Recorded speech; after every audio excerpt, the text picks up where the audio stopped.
Olá pessoal, bem-vindos, bem-vindas à aula 3 da nossa disciplina Sistemas de Informação em Saúde. Conforme eu mostrei em outras aulas, aqui está nosso roteiro de aulas. Já falamos então sobre a história dos sistemas de informação em saúde no mundo e no Brasil, bem brevemente. E agora nós vamos para a nossa aula 3, que é o tópico 2 de sistemas de informação em saúde, os conceitos e os principais sistemas de informação em saúde do Brasil. Então vamos falar um pouco sobre o conceito de sistemas de informação em saúde e apresentar um pouco sobre os principais sistemas de informação. 4 conceitos são importantes. Primeiro é sobre dado. Dado é a matéria-prima da informação. Número 2, o segundo conceito, informação, que é o dado tratado, o dado analisado. Terceiro conceito, conhecimento, ou seja, dar sentido à informação, atribuir valor à informação, ou seja, ao dado analisado, trabalhado, dar sentido a essa informação. E o conceito seria sistema, que sistema é o conjunto de dados integrado de partes que se articulam, que organizam o conhecimento, tanto em diversas áreas, tanto na área da saúde como em outras áreas. Então, eu trouxe aqui um exemplo prático para ilustrar a tomada de decisão baseada em dados, informação, conhecimento e ação. Vamos supor que a gente necessita sair para resolver determinada situação, determinado problema, e a gente quer saber se vai levar um guarda-chuva ou não. Para isso nós precisamos de algumas informações, alguns dados que vão virar informação. Primeiro é saber se está sol ou se vai chover. Segundo é saber qual a probabilidade de chover. Exemplo, eu coloquei aqui 2 situações, uma de Fortaleza e uma de Pelotas. Em Pelotas, a gente acabou recebendo um alerta da Defesa Civil de descargas temporais e eventuais quedas de granizo. Então, a gente verificou no aplicativo que a probabilidade de chuva ali entre as 2 horas e 15 horas era de 60% a 90% e tinha um alerta de tempestade. Então, através desses dados, a gente gera uma informação, a gente analisa, ou seja, tem a probabilidade de chuva, gera essa informação e aí o conhecimento vem através de um alerta da Defesa Civil que tem uma probabilidade grande de chuva, e não só de chuva, de queda de granizo. E então a gente decide, olha, se a gente for sair, a gente tem que levar o guarda-chuva. E isso é diferente ali através dos dados e informações gerados para Fortaleza, que de acordo com as probabilidades, a gente não levaria um guarda-chuva para chuva, só se fosse um guarda-sol. Então, esse esquema de ter alguns dados, gerar informação, essa informação gerar um certo conhecimento para o indivíduo, para a população e agir baseado nessa informação. Então, agora vamos falar um pouco sobre o conceito de sistema de informação. O que é sistema de informação? Sistema de informação é o conjunto de componentes que atuam de forma integrada por meio de mecanismos de coleta, processamento, análise e transmissão da informação necessária e oportuna para implementar o processo de decisão. E isso é muito comum cobrarem esse mecanismo aqui, esses processos de coleta, processamento, análise e transmissão. Isso é importante. E o que é o sistema de informação em saúde? É a aplicação desse conceito na área da saúde. Então, seria tudo isso, então, um processo de decisão aplicado à área da saúde. O conceito de sistema de informação em saúde dado pela OMS de 2008. Em 2008, a OMS trazia que o sistema de informação em saúde era o conjunto de componentes que coletava, processava, armazenava e distribuía informação para apoiar o processo de decisão.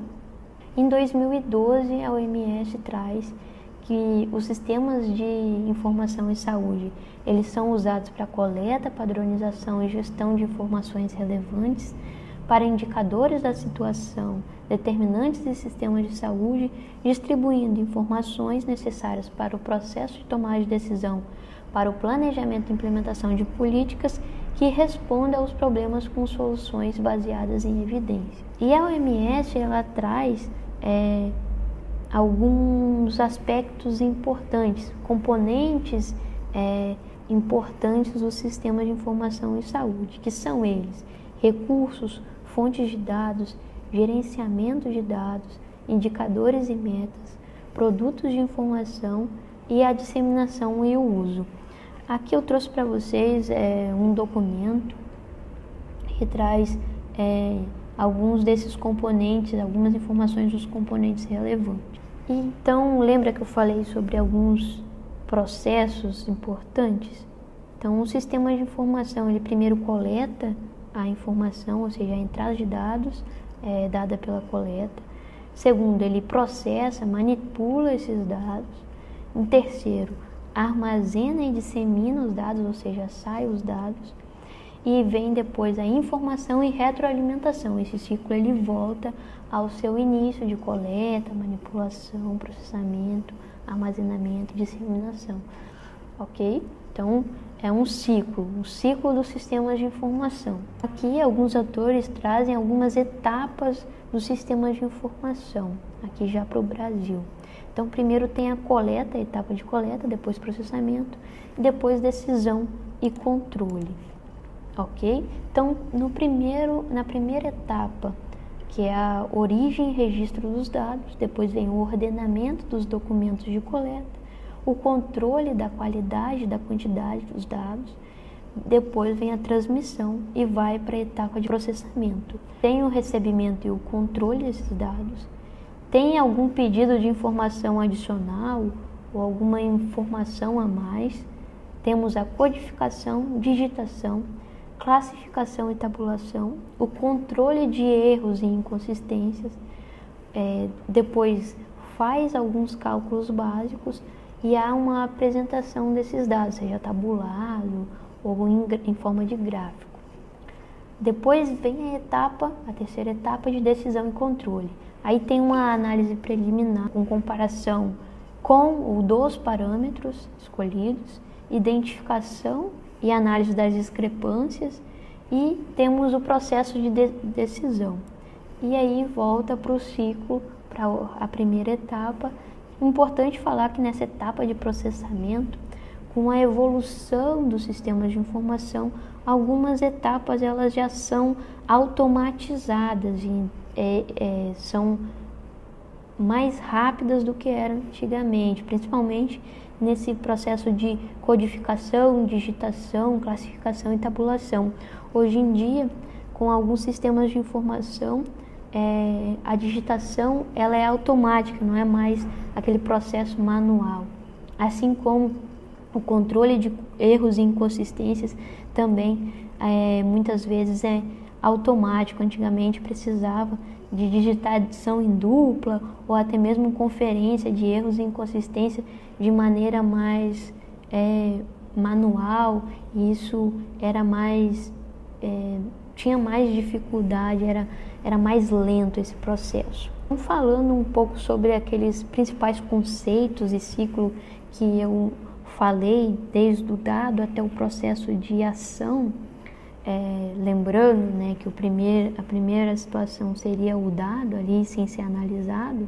Então, o processo de dado para virar informação tem a análise, tem a construção de indicadores, da informação para o conhecimento tem a interpretação dessa informação, desses indicadores, essa informação ela é interpretada.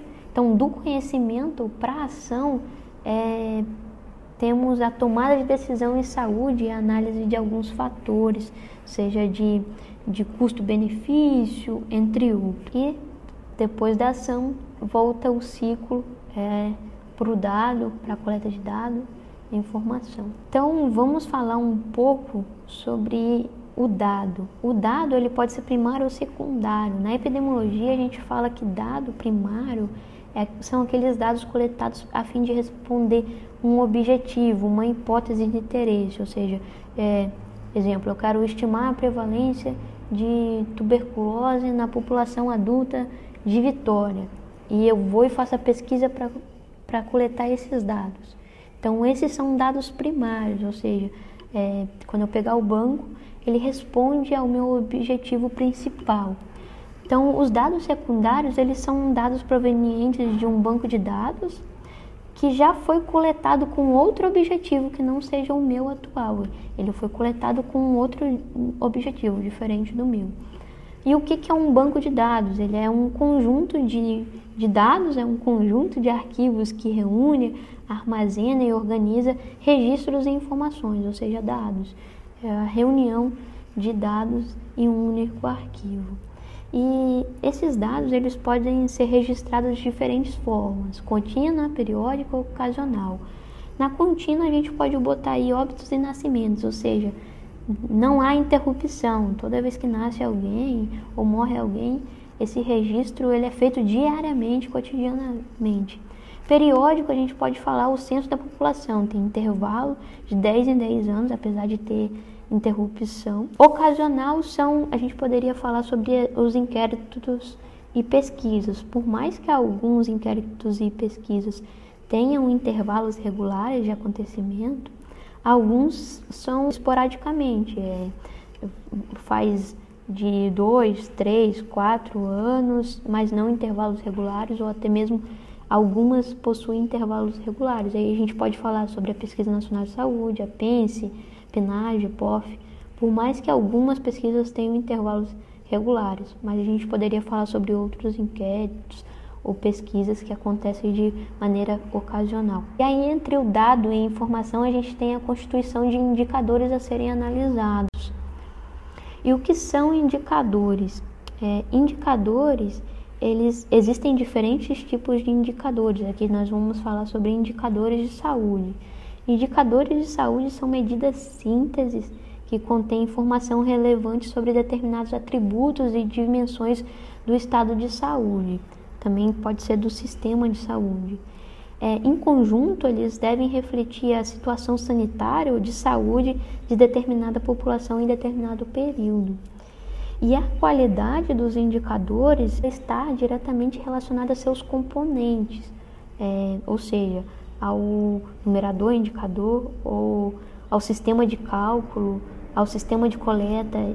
Todos esses componentes, eles refletem na qualidade do seu indicador. Espera-se que os indicadores eles sejam analisados e interpretados de maneira fácil, ou seja, que ele seja compreensível para quem está manuseando, para quem está apresentando esse indicador, como também para quem vai ler, para quem vai interpretar. Não que indicadores complexos não sejam fáceis de interpretar e não sejam úteis, muito pelo contrário, são úteis, mas é preciso que facilite a interpretação para que o processo de tomada de decisão também seja mais facilitado, mais específico, até mesmo mais rápido. Então, o processo de construção dos indicadores, eles podem variar do mais simples ao mais complexo, desde a construção de números relativos como razões, taxas, proporções, índices, enfim, vários. E existem diferentes classificações. Alguns autores classificam em indicadores positivos e indicadores negativos.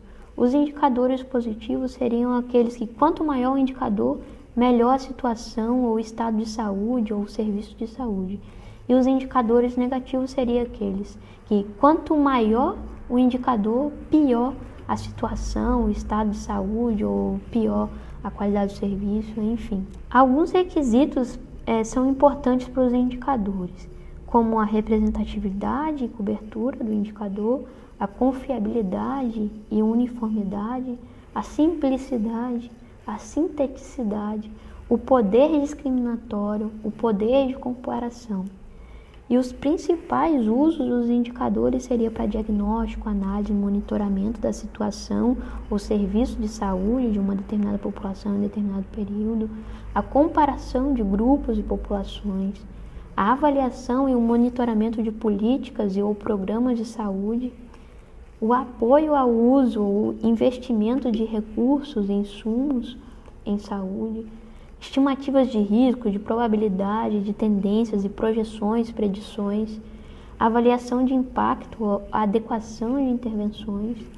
E aqui do lado direito, onde eu apareço, estão alguns métodos de calcular indicadores. Pode ser por razão simples, por proporção, por odds ou chance, medida de chance, ou por taxa, que é comumente a mais utilizada.